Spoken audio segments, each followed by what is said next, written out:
आकाशवाणी भोपाल से प्रस्तुत हैं प्रादेशिक समाचार।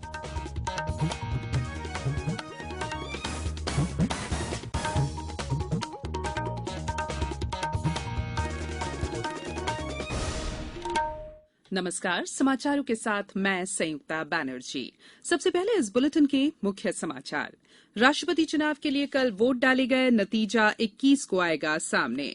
उपराष्ट्रपति चुनाव के लिए विपक्ष की उम्मीदवार मार्गरेट अल्वा आज नामांकन दाखिल करेंगी। कल राष्ट्रीय जनतांत्रिक गठबंधन एनडीए के उम्मीदवार जगदीप धनखड़ ने दाखिल किया अपना नामांकन। धार जिले के धामनोद में खलघाट पुल से यात्री बस नर्मदा में गिरी, सवारियों की संख्या स्पष्ट नहीं, 12 यात्रियों के शव बाहर निकाले गए। और प्रदेश में दूसरे चरण में हुए नगरीय निकाय चुनावों के मतदान में डाले गए वोटों की कल 20 जुलाई को की जाएगी गिनती। अब समाचार विस्तार से। राष्ट्रपति चुनाव की मतगणना बृहस्पतिवार को संसद भवन परिसर में सुबह 11 बजे शुरू होगी। देश का नया राष्ट्रपति चुनने के लिए कल दिल्ली में संसद भवन, राज्य विधानसभाओं और अन्य निर्धारित स्थानों पर वोट डाले गए। 99% से अधिक मतदाताओं ने मतदान में हिस्सा लिया। मतदान के बाद निर्वाचन आयोग ने कहा कि निर्वाचक मंडल की सूची में 4,796 मतदाताओं में से 99% से अधिक सांसदों और विधायकों ने मतदान किया। राष्ट्रपति रामनाथ कोविंद का कार्यकाल 24 जुलाई को समाप्त हो जाएगा। झारखंड की पूर्व राज्यपाल द्रौपदी मुर्मू एनडीए के राष्ट्रपति पद की उम्मीदवार हैं, जबकि पूर्व केंद्रीय मंत्री यशवंत सिन्हा विपक्षी उम्मीदवार के रूप से चुनाव लड़ रहे हैं। प्रधानमंत्री नरेंद्र मोदी और केंद्रीय मंत्री अनुराग ठाकुर, पीयूष गोयल और डॉक्टर मनसुख मांडविया कल सुबह संसद भवन में सबसे पहले वोट डालने वालों में शामिल थे।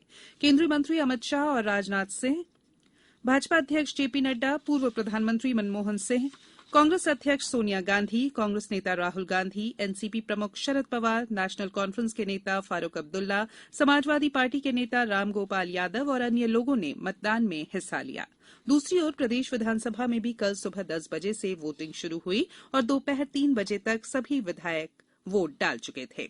सबसे पहले विधानसभा अध्यक्ष गिरीश गौतम ने मतदान किया। उपराष्ट्रपति चुनाव के लिए विपक्ष की उम्मीदवार मार्गरेट अल्वा आज नामांकन दाखिल करेंगी। राष्ट्रीय जनतांत्रिक गठबंधन एनडीए के उम्मीदवार जगदीप धनखड़ ने कल नामांकन दाखिल किया। उन्होंने प्रधानमंत्री नरेंद्र मोदी, केंद्रीय मंत्री अमित शाह, राजनाथ सिंह और नितिन गडकरी और कई एनडीए नेताओं की उपस्थिति में पर्चा भरा। उपराष्ट्रपति चुनाव के लिए नामांकन भरने का आज अंतिम दिन है। नामांकन पत्रों की जांच 20 जुलाई को होगी और 22 जुलाई तक नाम वापस लिए जा सकते हैं। मतदान 6 अगस्त को सुबह 10 बजे से शाम 5 बजे तक होगा और उसी दिन मतगणना भी होगी।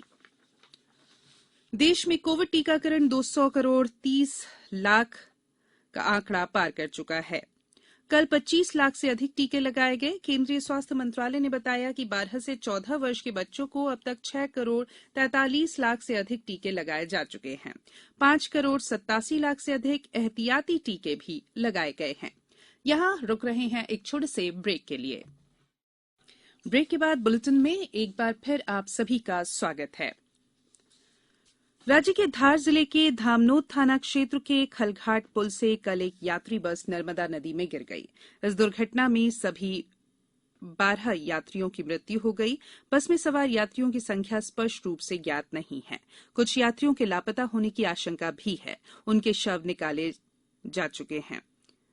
12 यात्रियों के शव निकाले जा चुके हैं।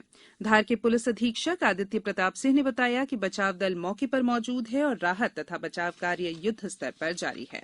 मुख्यमंत्री शिवराज सिंह चौहान ने इस हादसे पर दुख जताते हुए जिला प्रशासन को यात्रियों और उनके परिवारों को हर संभव मदद मुहैया करने के निर्देश दिए हैं। मुख्यमंत्री ने मृतकों के परिजनों को 4-4 लाख रुपए की राशि प्रदान करने के निर्देश भी दिए हैं। हमारे खरगोन संवाददाता ने बताया है कि नर्मदा नदी के खलटाका के पास नर्मदा पुल से महाराष्ट्र परिवहन की बस अनियंत्रित होकर गिर गई। बस में महाराष्ट्र के 7, राजस्थान के 4 और एक निवासी मध्य प्रदेश का यात्री सहित कुल 12 लोग सवार थे। महाराष्ट्र परिवहन निगम की बस इंदौर से महाराष्ट्र अमलनेर जा रही थी। घटना की जांच के आदेश दिए गए हैं। वहीं प्रधानमंत्री नरेंद्र मोदी ने भी इस हादसे पर दुख व्यक्त किया है। प्रधानमंत्री ने बस दुर्घटना में जान गंवाने वाले प्रत्येक व्यक्ति के परिजनों के लिए प्रधानमंत्री राष्ट्रीय राहत कोष से 2 लाख रुपए की अनुग्रह राशि की घोषणा की है। महाराष्ट्र सरकार ने भी बस दुर्घटना में मृतकों के निकट परिजनों को 10-10 लाख रुपए आर्थिक सहायता देने का निर्देश दिया है। प्रदेश में नगरीय निकाय चुनावों के दूसरे चरण की मतगणना कल 20 जुलाई को 43 जिलों के 214 नगरीय निकायों में सुबह 9 बजे से होगी और परिणाम घोषित किए जाएंगे। इन सभी निकायों में दूसरे चरण में 13 जुलाई को मतदान हुआ था। राज्य निर्वाचन आयुक्त बसंत प्रताप सिंह ने बताया है कि मतगणना की सभी तैयारियां पूरी कर ली गई हैं। 20 जुलाई को 5 नगरपालिका निगम कटनी, रतलाम, देवास, रीवा और मुरैना के साथ 40 नगरपालिका परिषद और 169 नगर परिषद में मतगणना होगी।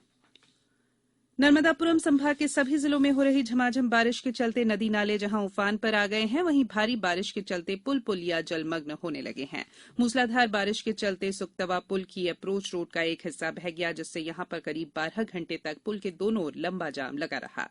कल बहे अप्रोच रोड की शाम तक मरम्मत कर दी गई है, जिससे यातायात फिर से शुरू हो गया। इसके अलावा शाहपुर के माचना नदी में भी आई बाढ़ की वजह से माचना पुल पर पानी के बहाव के चलते यातायात प्रभावित हुआ है।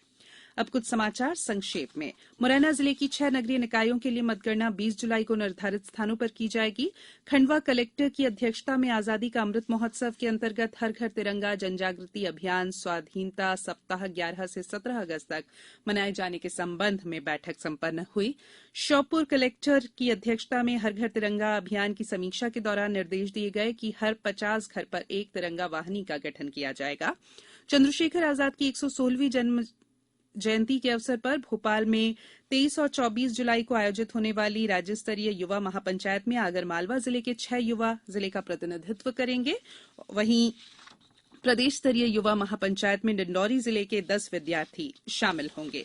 अंत में बुलेटिन के मुख्य समाचार एक बार फिर। राष्ट्रपति चुनाव के लिए कल वोट डाले गए, नतीजा 21 को आएगा सामने। उपराष्ट्रपति चुनाव के लिए विपक्ष की उम्मीदवार मार्गरेट अल्वा आज नामांकन दाखिल करेंगी। धार जिले के धामनौद में खलघाट पुल से यात्री बस नर्मदा में गिरी, सवारियों की संख्या स्पष्ट नहीं, 12 यात्रियों के शव बाहर निकाले गए। और प्रदेश में दूसरे चरण में हुए नगरीय निकाय चुनावों के मतदान में डाले गए वोटों की कल की जाएगी गिनती। बुलेटिन में फिलहाल इतना ही। इजाजत दीजिए। नमस्कार।